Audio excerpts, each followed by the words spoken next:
Yeah.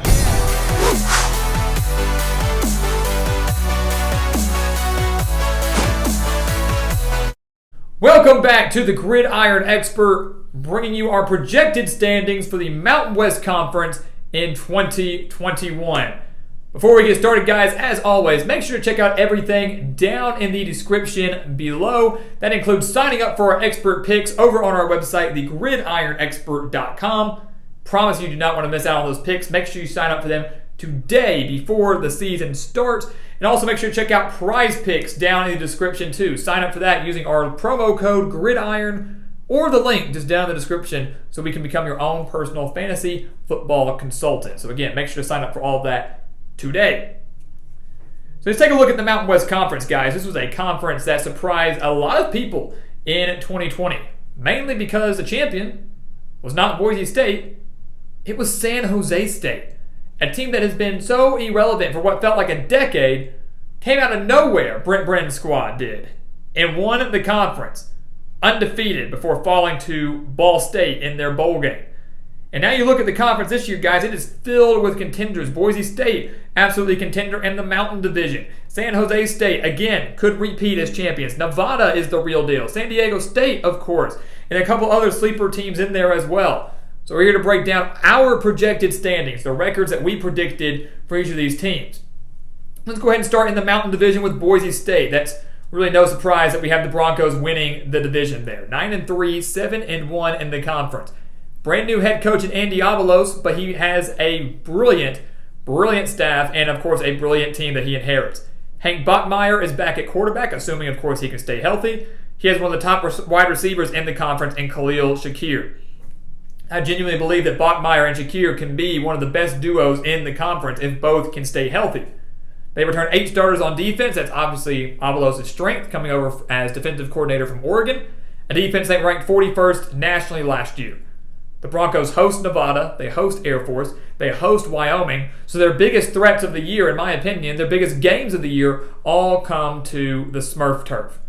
Schedule lines up very favorably for the Broncos. 2 intriguing non-conference games, too, against Oklahoma State and UCF. If they can win both of those, or maybe even just one of them, they certainly will be in contention for a New Year's Six bowl game by season's end. It should be noted that the previous 2 head coaches for Boise State, Chris Peterson and Brian Harsin, both made a New Year's Six bowl / BCS bowl in their first year with the program. After Boise State, Wyoming. Telling you guys, this is a real deal. This team is the real deal under Craig Bohl. 8-4, 5-3 is what we are projecting. And you might look at their record from last year and go, they went 2-4. How can they go 8-4 this year? 3 of their 4 losses were by 1 possession. And now the team returns 19 starters, including their star running back in Xavier Valladay, a team that averaged 219.5 rushing yards per game. Their quarterback Sean Chambers returns, assuming, of course, he can stay healthy. They returned 10 starters on defense that ranked 16th nationally last year. Take it with a grain of salt, they only played 6 games. Well, when you look at all the returning talent coming back for the Wyoming, this is a team that can challenge Boise for the Mountain Division. This is a team that will go bowling. 8-4 for us this year. Right below them, Air Force. 6-6, 4-4. A lot of people have the Falcons at maybe 7-5, 8-4. It's a tough schedule and a tough year for Air Force guys. Hazik Daniels is back at quarterback. I think he ran the offense relatively well last year. Can he do it again, especially with the loss of all 5 offensive linemen? The Falcons and Troy Calhoun lose all 5 offensive linemen. When you run a triple option attack like Air Force does, and of course like Army and Navy do, that's very difficult to do. That's going to be very difficult to do that if you don't have the blockers and the big men up front. 3 starters are back on offense. 7 starters are back on defense. Tough schedule with a road game at Boise, Army, at Nevada, at Navy, and that's just naming a few of them. Air Force is going to be in for a rough season. 6-6 is good enough to get to a bowl game, and if I'm Troy Calhoun, the Falcons, I'm thrilled with that. Might not win the Commander-in-Chief's trophy, but getting to the postseason is what they need to do. The talent is there to do that. It just might barely happen. Following Air Force is New Mexico. We have them at 5-7, 2-6 in conference play. Very favorable non-conference, and they added a huge addition in Terry Wilson at quarterback. Getting Terry Wilson from Kentucky and New Mexico finally having a competent and experienced quarterback under center could be the difference maker for the Lobos this year, guys. A team that I think will be very, very close to going bowling. Obviously not just by their record, but a competition standpoint too. everybody don't write off New Mexico because of what's happened in the past, as they've been usually sitting in the cellar of the Mountain West. Look at this. This is a team that, despite their 2-5 record last year, they were tied or were leading in the second half of all 7 of their games. So they were in those games. They were competitive in those games. Every single one of them last year. They were young. They just couldn't get the wins. But now they return a lot more experience. They have an experienced quarterback. Rocky Long, the former San Diego State head coach, is back as defensive coordinator. They host Colorado State. They host UNLV. They host Utah State. Are those big games? No. But they're all winnable games, and they're all against games that could be in the cellar of the Mountain West, meaning getting those guys at home should mean wins for New Mexico. They get those wins. They win in the non-conference. They can go bowling. This is a team that could surprise some people this year. Right after New Mexico, you have Utah State and Colorado State. The Aggies bring in a brand new head coach in Blake Anderson, coming over from Arkansas State. Gary Anderson was done midway through, and really everything for Utah State last year was just a dumpster fire. Everything that could have gone wrong for the Aggies went wrong. 4-8, 2-6 is our projection because I do have faith in Anderson. I do have faith in Logan Bonner, who Anderson brought with him at quarterback from Arkansas State. But this is a team that was 123rd last year in total offense, a team that was 120th last year in total defense, went just 1-5. I think from a competition standpoint they improved, from a talent standpoint they improved, but they're not ready to go bowling yet. Just lay the foundation if you're Blake Anderson. And finally, in the Mountain Division, Colorado State, 3-9, 2-6 in conference play. A lot of people want to disagree with that and think that the Rams can maybe win 4 or 5 games, challenge for a bowl game. Strongly disagree. Not really the biggest fan of Steve Adazio to go off. I don't really like his style of offense. I don't really like his style, period. 18 starters may be back, but they went 1-3 last year, lost all 3 games by double digits. And let's take a look at their schedule, guys.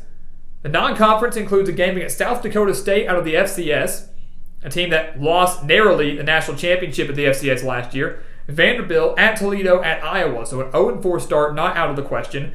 Factor in games against Boise State, Nevada, San Jose State, Wyoming. This is a team, guys, that I think, yes, 3-9 is fair. 4-8 maybe might be the best case scenario. Out of the West, we have San Jose State winning the division. San Jose State winning the West Division. And that could be a shock for a lot of people because everybody wants to pick Nevada. They are the trendy pick. I'm struggling to do that right now. I have a lot of faith in Carson Strong in Nevada. We'll talk about him in a second. But how can you pick against Brent Brennan and the Spartans? 20 starters are back from the team that won the championship last year. That includes their star quarterback in Nick Starkel. Never got anything going at Texas A&M or Arkansas, but found success with San Jose State. They averaged 298.4 passing yards per game last year, 19th in the country. All 11 starters are back on defense. A defense that ranked 26th nationally, and a defense that ranked 15th nationally in scoring, allowing less than 20 points per game. They do have to travel to Nevada, but that's it. That's it. So Nevada may own the tiebreaker, but the tiebreaker is not going to matter if the Wolfpack lose to someone else. And it should be mentioned that Nevada has to travel to Boise State. So San Jose State, we believe, only has 1 conference loss. 9-3, 7-1 in conference. A fantastic year again for Brent Brennan, who could be off to a Power 5 job very soon. We have Nevada in right behind them, 8-4, 6-2 in conference play. Again, I love Carson Strong, one of the best quarterbacks, not just in the Mountain West, but in the entire country. They went 7-2 last year, 19 starters back, as we just mentioned. But the schedule's tough. At California, at Kansas State. Are those winnable? Yes, but we don't think they get either of those wins. At Boise State, San Jose State, despite having home field advantage, will not be easy. They travel to a tough defensive team in San Diego State. They travel to an up-and-coming Fresno State team. A lot of difficult road games in there for the Wolfpack. I just don't see them running the table. I don't see them running the table in the Mountain West. I think they're going to slip up a time or two. 8-4, not a bad year. A chance at a 9-win season for Jay Norvell, who, like Brent Brennan, like a couple of these other coaches, could be off to a Power 5 job relatively soon. But I think Carson Strong's collegiate career ends without a Mountain West championship, without even an appearance in the Mountain West championship. I believe Nevada falls just short. We have San Diego State coming in at third, 7-5, 5-3 overall. And here's the problem with San Diego State is they have to find an offense. The Aztecs are consistently one of the better defensive teams in the country. They were third nationally in defense last year. And 9 starters are back on that side of the ball, so expect another strong defense. But who plays quarterback for the Aztecs. Jalen Maiden, Lucas Johnson, if he stays healthy, the team averaged 199.4 rushing yards per game. That's what they want to do. They had Donnell Pumphrey. They've had Rashad Penny. They've cranked out elite running backs, but they're not going to run it like they did with those two guys. And San Diego State's offense is very, very shaky, guys. They rely on the strength of their defense. And I think that's enough to get them to the postseason. I think that's enough to get them 7 wins. But the year could be even better if they can finally take off offensively. Below them, Fresno State, 6-6, 4-4. I think they pull off a handful of upsets this year, guys. I have a lot of faith in Kalen DeBoer going into his second year with the Bulldogs. 18 starters are back. That includes their star running back, Ronnie Rivers. That includes their star wide receiver, Jalen Cropper. And Jake Hayner, their star quarterback, leading an offense that averaged 356.3 passing yards per game. This offensive team, I think, could be up there just with Nevada, just as explosive, just as dangerous. Those two maybe could be the top 2 offensive teams in the conference. 9 starters are back on defense for DeBoer. Really, the biggest question for Fresno State is, can their offensive line improve? The running game and the passing game won't matter if the lanes aren't opened up for the running backs and their quarterbacks don't have protection.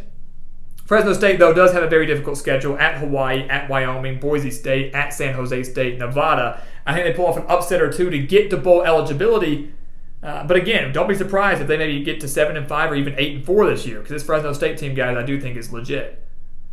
Rounding out the West, Hawaii and UNLV. Obviously, a huge gap there. Hawaii with Todd Graham did great things last year. Went to a bowl game, beat Houston. Really couldn't ask for much more for Hawaii, especially in a COVID year.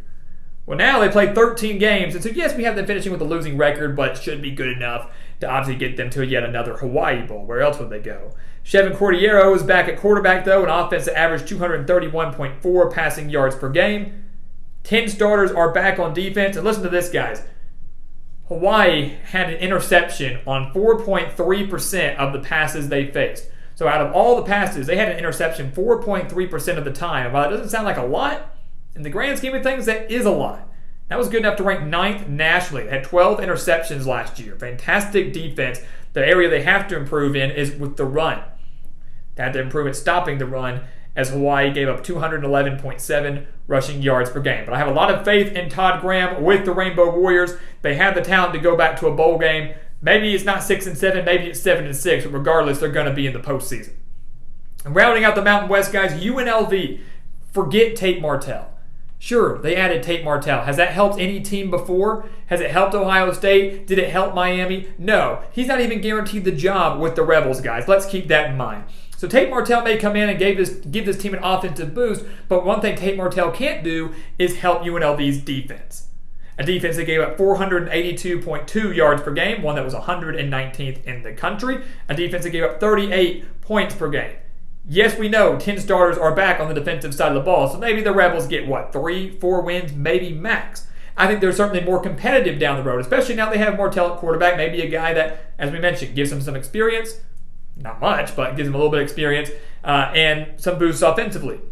But this is a team, guys, that went 0-6 last year, had all of their losses come by double digits, and when you look at their schedule, obviously an 0-5 start is not out of the question. 0-5 start is possible. So I think giving UNLV a 2-10 record with a conference win at that would be respectable.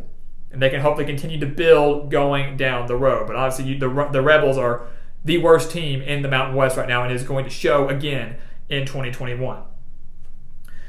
As you can see, guys, from our standings, we have San Jose State taking on Boise State again in the Mountain West Championship game. This, again, will be the Mountain West Championship. I know a lot of people want to say it's Boise State and Nevada. I think Boise State feels like the given out of the mountain. The West is more up in the air between the Spartans and the Wolfpack. But I like the Spartans, but I don't like them enough to win the conference for the second straight year. I have a lot of faith in Andy Avalos returning to his alma mater, a place where I think he's going to continue to bring an elite defense like he's done everywhere else he's been. I believe Boise State, the key for them is to stay healthy. If Bachmeier goes down, if Boise State doesn't stay healthy offensively, we might scrap this and things might change. But I think Boise State's offense is enough to exploit San Jose State, a team who beat Boise by 14 in the championship last year. The Broncos get revenge over the Spartans behind a healthy quarterback, behind a better offense than they had last year, and a defense, guys, that's severely underrated. The Broncos get back on track, capture yet another Mountain West Conference title. It's not going to be good enough to go to a New Year's Six bowl game. 10-3 is not going to do that, especially with the likes of Coastal Carolina and Cincinnati doing extremely well. but a double-digit win season, another potential win in the bowl game to get you 11 wins, nothing to frown about up in Boise. Nothing to frown about on the Smurf turf. A lot of things to get excited about for a first-year head coach in Andy Avalos. Boise State reclaims their throne and takes down San Jose State for the Mountain West. So guys, as always, thank you so much for watching us here at The Gridiron Expert on YouTube. Make sure to continue to like, comment, subscribe, share our videos. Check out everything down in the description below. That includes those expert picks. Sign up for those today before the season starts. I promise you, you're not going to regret it. Also, make sure to sign up for the PrizePicks using that link or promo code there so we can become your own fantasy football consultant. Make sure to go give all that a look. And once again, guys, as always, thank you so much for watching, and we'll see you next time right here on The Gridiron Expert.